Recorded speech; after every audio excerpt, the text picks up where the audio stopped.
কর্মসূচিটা দীর্ঘদিনের ধরে 7 কলেজের কর্মসূচি, কারণ প্রস্তাবিত ঢাকা সেন্ট্রাল ইউনিভার্সিটি ওটা দীর্ঘদিন ধরে একটা সংগ্রাম করে যাচ্ছিল। আজকে আমাদের ওই দিন বৃহস্পতিবারে কি বলছিল যে 3 তারিখ আন্দোলন চলছে, ওই দিন কি বলে দিয়েছিল 7 তারিখ আমাদের পদযাত্রার অবস্থান কর্মসূচি হবে। আজকে এখন পর্যন্ত আমার অধ্যাদেশের জন্য আমরা কর্মসূচি করছি। এখন পর্যন্ত বিকাল যতক্ষণ অধ্যাদেশ না দিবে ততক্ষণ পর্যন্ত আমরা কোনো অবস্থান করবো। এখানে নেগোসিয়েশনের কোনো প্রশ্নই আসে না।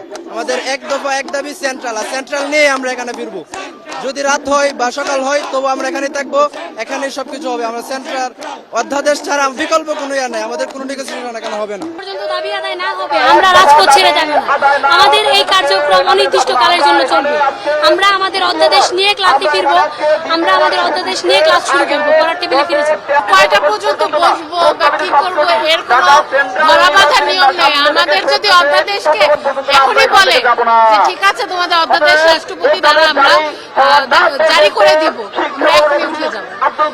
কিন্তু এটা যতক্ষণ পর্যন্ত না হয় আমরা প্রতিজ্ঞাবদ্ধ হয়ে এসেছি যে আমরা এখানে অবস্থান করব। প্রথমে বলতে চাই, একটি আন্দোলনের সর্বশেষ পর্যায় হয় এক দফা। তো আমাদের আন্দোলন এতদিন করতে করতে অনেক দফা, 9 দফা 10 দফা 100 দফা বলতে গেলে ছিল। সর্বশেষ আমরা এক দফার দিকে ধাবিত হয়েছে শুধুমাত্র অর্ডিন্যান্সের জন্য।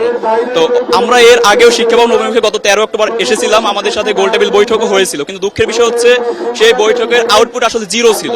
আমাদের কোনো ফলাফল বা কোনো সফট সিগন্যাল যেটাই বলেন না কেন কোনোটাই আমাদের দিকে আসেনি। আসছে শুধু দেখি এক এক সিন্ডিকেট এক এক মহল আমাদেরকে নিয়ে শুধুমাত্র ষড়যন্ত্র করে যাচ্ছে।